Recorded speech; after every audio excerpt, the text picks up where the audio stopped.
আসলে আমি একটা মেয়ে, স্বামী ছাড়া থাকা কোনো মেয়ের কিন্তু ধারা সম্ভব না। বিয়ে না হওয়ার পরে মানুষে থাকতে পারে, বিয়ে হয়ে গেলে কোনো মেয়ে কিন্তু স্বামী ছাড়া থাকতে পারে না। আসলে আমিও থাকতে পারি নাই। আমার একটা ছোট দেওর ছিল, তার সঙ্গে ভালো একটু সম্পর্ক। যত দেওরের সঙ্গে সম্পর্ক কার না থাকে, আমারও ছিল। তো আমার দেওর যখন আমার সঙ্গে দুষ্টামি ফাজলামি করতো ভাবি বলে, আমার জীবনের কিছু ঘটে যাওয়া দুঃখের কিছু কথা নিয়ে আপনাদের সামনে আসছি। আশা করি আমার কথাগুলো আপনারা শুনবেন, আর আমার কথাগুলো থেকে কিছু বুঝবেন, কিছু শিখবেন। আসলে বেশি লোভ যারা করে না, তাদের কিন্তু প্রত্যেকটা দমে প্রত্যেকটা সেকেন্ডে ধোঁকা খাইতে হয়। আসলে আমি লোভ করছিলাম, সেই কারণে আমি ধোঁকাটা খাইছি, কষ্টটা আমি পাইছি। আসলে আমি একটা মধ্য ফ্যামিলির মেয়ে, বাবা মার যা কিছু আছে চলে যায়, চলতে পারে, অন্যের কাছে যাওয়া লাগে না। আমার বাবা আমার অনেক শখ করে বিয়ে দেয়। বিয়ে দেওয়ার পরে যখন আমি আমার স্বামীর বাড়িতে যাই, আমার স্বামী চাকরি করে সিলেট। তো 6 মাস পর বাসায় আসে, বাড়িতে আসে, কি 1 মাস পর আসে, আবার কি আসছে 1 বছর পরেও আসে। আসলে আমি একটা মেয়ে, স্বামী ছাড়া থাকা কোনো মেয়ের কিন্তু ধারা সম্ভব না। বিয়ে না হওয়ার পরে মানুষে থাকতে পারে, বিয়ে হয়ে গেলে কোনো মেয়ে কিন্তু স্বামী ছাড়া থাকতে পারে না। আসলে আমিও থাকতে পারি নাই। আমার একটা ছোট দেওর ছিল, তার সঙ্গে ভালো একটু সম্পর্ক। যত দেওরের সঙ্গে সম্পর্ক কার না থাকে, আমারও ছিল। তো আমার দেওর যখন আমার সঙ্গে দুষ্টামি ফাজলামি করতো ভাবি বলে, আসলে তখনও আমার সঙ্গে ফ্রি মাইন্ডে কথা বলতো, বা আমি ফ্রি মাইন্ডে কথা বলতাম। আসলে যেই ফ্রি মাইন্ডে কথা বলতে বলতে এক সময় আমার ওর ভিতরে অন্যরকম একটা সম্পর্ক হয়ে যায়, আর অন্যরকম একটা ফিলিংস আমাদের ভিতরে কাজ করে। তো এরকম করতে করতে এক পর্যায়ে আমি প্রেগনেন্ট হয়ে যাই। আমার স্বামী 1 বছর বাড়িতে আসে না। তো তার ভিতরে আমার খুব বমি হয়, মাথা ঘুরায়, কিছু খাইতে পারি না। তো হঠাৎ একদিন আমি বলতেছি, আমার স্বামী ফোন দিছে, আমি বলতেছি দেখো আমার না কিছু খাইতে পারি না, ভালো লাগে না, আর কিছু খাইলে সব কিছু উঠে যায়। তখন আমার স্বামী বলতেছে তাইলে গ্যাস্ট্রিকের সমস্যা আছে তোমার, তাহলে তুমি এক কাজ করো, তুমি ডাক্তারের কাছে যাও, ডাক্তারের কাছে যেয়ে সব কিছু ভেঙে বলো। তো আমি বললাম আচ্ছা ঠিক আছে, যাবো এক সময়। আসলে যাবো এক সময় করতে করতে যাওয়া হয় না।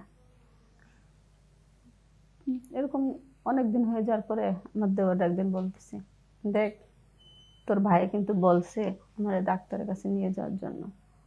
আর তোর ভাই তো আমার স্বামী তো একটা মাত্র, স্বামীর যে দায়িত্ব কর্তব্য, স্বামীর যে কাজ, সব কিছু কিন্তু তোর সঙ্গে আমি হচ্ছে, বা তুই আমার সঙ্গে আমাদের দুজনের ভিতরে হচ্ছে। তারপরে দেখ তোর ভাই আমাকে আমার অসুস্থর কথা শোনার পরে আমাকে ডাক্তারের কাছে যাওয়ার জন্য বলছে, আর তুই কখনো বলতেছিস না। তখন আমার দেওর বলে আচ্ছা ভাবি, তোমার আমি ডাক্তারের কাছে নিয়ে যাব।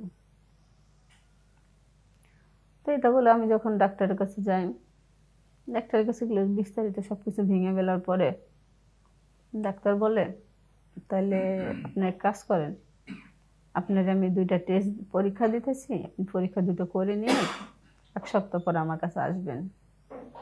তো আমি বললাম কি পরীক্ষা? তো বললো প্রস্রাব পরীক্ষা, রক্ত পরীক্ষা। তো প্রস্রাব আর রক্ত পরীক্ষা যেহেতু করছি, করে নিয়ে 1 সপ্তাহ পরে যখন ডাক্তারের কাছে যায়, তখন ডাক্তার বলে এটা তো খুশির সংবাদ, মিষ্টি খাওয়ান। তখন আমার ভিতরে একটা ভয় কাজ করে যে কি রে, মিষ্টি খাওয়ানোর কথা বলতেছে, খুশির সংবাদ। আমার স্বামী 1 বছর বাড়িতে আসে না, তাহলে এখন এটা কি? আর সেটা তো আমি জানি যে এটা কার সন্তান। আসলে জানার পরও নিজের ভিতরে অনেক রকমের ভয় হচ্ছে। তোমার দেবরে যে রাত্রে যখন আমার দেবর আমার রুমে গেছে, তখন আমি বলতেছি, দেখ তোর ভাই তো 1 বছর আসে না, আর আজকে আমি গর্ভবতী, আমার পেটে সন্তান, তাহলে এটা কার? তখন আমার দেওর বলে, কার আমি কি জানি। তখন আমি বললাম, কি বললি তুই? তুই কি জানিস মানে? যখন তোর ভালো লাগছিল এখন মানে ভালো লাগে না, এটা তো তোর সন্তান। আর তুই এটা কি বলিস যে তুই জানিস না? তাহলে তোর মনে কি এটা ছিল? আর তুই এখন আমার একটা ভালো পরামর্শ না দিয়ে তুই আর উল্টো রিয়াক্ট করতেছিস।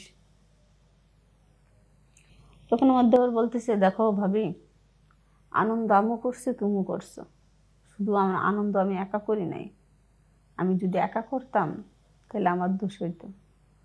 আনন্দর ভাগে কিন্তু তুমিও ছিলা, কিন্তু যা কিছু হয়েছে তুমি বুঝে নাও। তখন আমি একটা মেয়ে, ওই কথা বলার পরে আমি তখন কি করতে পারি? তো 1 2 2 দিন এটা তো লুকানোর জিনিস না যে লুকায় রাখবো। তখন আমি একটা ডাক্তারের সঙ্গে পরামর্শ করি, করার পর ডাক্তারের সঙ্গে পরামর্শ করে আমি বাচ্চাটা অ্যাবর্শন করি। অ্যাবর্শন করার পরে আমি খুবই অসুস্থ, আমার ব্লাড ভাঙতেছে, অতিরিক্ত ব্লাড যাচ্ছে। তখন আমার স্বামী একদিন ফোন করে বলতেছে যে কি হয়েছে তোমার? তো আমি বললাম এরকম হয়েছে। তখন আমার স্বামী বলে, ডাক্তারের কাছে যাও। আসলে ডাক্তারের কাছে যাব কি, তখন আমার বুকটা ছিদ্র হয়ে কান্দাইতেছে যে কি রে, আজকে যার জন্য আমি এত কিছু করলাম সে আমাকে অতি তাড়াতাড়ি আমার থেকে সরে গেল। আর যে যারা আমি ধোঁকা দিছি, যারা আমি ঠকাইছি, সে কিন্তু ঠিকই আমার পাশে থাকছে, ঠিকই সে আমার যত্ন নিচ্ছে, ঠিকই আমার খেয়াল রাখতেছে। আসলে আমি আমি একটা মেয়ে, আমি যে ভুলটা করছি, আপনারাও তো মেয়ে, আমার গল্পটা যে শুনছেন তার ভিতরেও কিছু না কিছু মেয়ে আছে। বিবাহিত মেয়েদেরকে বলি, যা কিছু করবেন ভেবে চিন্তে করবেন। আর স্বামীর যদি প্রয়োজন হয় তাহলে স্বামীকে বলবেন দেশে চলে আসার জন্য, নিজের কাছে থাকার জন্য। অন্য অত দূরে থাকলে যে আমি যে ভুলটা করছি স্বামীর প্রয়োজনে, আপনারাও ঠিক একই ভুল করবেন। তা আমি যেটা করছি আপনারা কেউ করেন না। আপনাদের প্রতি আমার একটাই অনুরোধ, যে ভালোবাসা অন্যকে দিবেন সে ভালোবাসা নিজের স্বামীকে দেন, দেখবেন সুখে শান্তিতে সংসার করতে পারবেন।